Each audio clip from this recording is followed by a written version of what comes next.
EMI की आसान किश्तों की दुनिया सुनने में कितनी अच्छी लगती है ना? लेकिन ये एक ऐसा जाल है जिसमें हम में से कई लोग जाने अनजाने में फंसते चले जाते हैं। आज हम यही समझेंगे कि ये दिखावे की दुनिया हमें अपनी पकड़ में कैसे लेती है और इससे बाहर निकलने का रास्ता क्या है। जरा सोचिए, क्या अगले महीने आने वाली सैलरी आज की चीजों पर पहले ही खर्च हो चुकी है? ये एक ऐसा सवाल है जो हमें उस बड़ी समस्या की जड़ तक ले जाता है जिसे हम आज समझने वाले हैं। तो चलिए इस विषय की गहराई में उतरते हैं।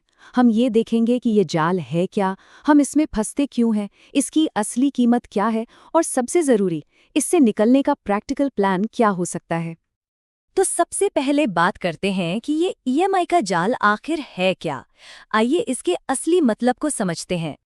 सीधे शब्दों में कहें तो ये एक ऐसा सिस्टम है जहां हमारी आने वाली कमाई आज की खरीदारी के लिए पहले से ही बैंक के पास गिरवी रख दी जाती है, और ये एक ऐसा चक्र बन जाता है जिससे बाहर निकलना बहुत मुश्किल हो सकता है।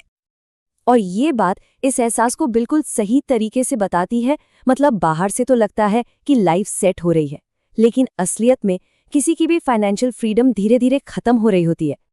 चलिए अब आगे बढ़ते हैं और देखते हैं कि ये जाल बनता कैसे है। उन मनोवैज्ञानिक और सामाजिक कारणों को समझते हैं जो इस जाल को इतना असरदार बनाते हैं। कंपनियां बहुत स्मार्ट मार्केटिंग करती हैं। वो खरीदारी की सबसे पहली रुकावट को ही हटा देती हैं।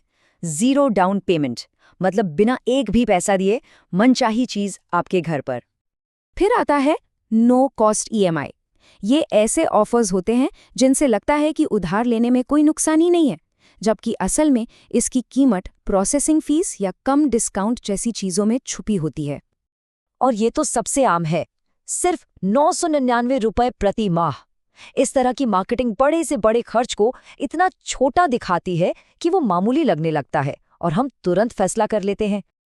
तो देखिए, समाज में दिखावे का दबाव, कंपनियों के लुभावने विज्ञापन और हर चीज को तुरंत पा लेने की हमारी इच्छा, ये पांचों कारण मिलकर एक ऐसा चक्रव्यूह बना देते हैं जो हमें अनजाने में ही कर्ज की ओर धकेलता चला जाता है। लेकिन इस जाल की कीमत सिर्फ बैंक स्टेटमेंट तक ही सीमित नहीं है। इसका असर हमारी जिंदगी की पूरी क्वालिटी पर पड़ता है।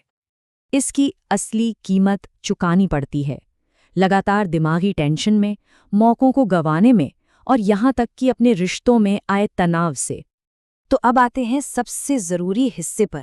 ईएमआई के इस जाल से बचने या इससे निकलने के लिए एक साफ और प्रैक्टिकल प्लान क्या हो सकता है।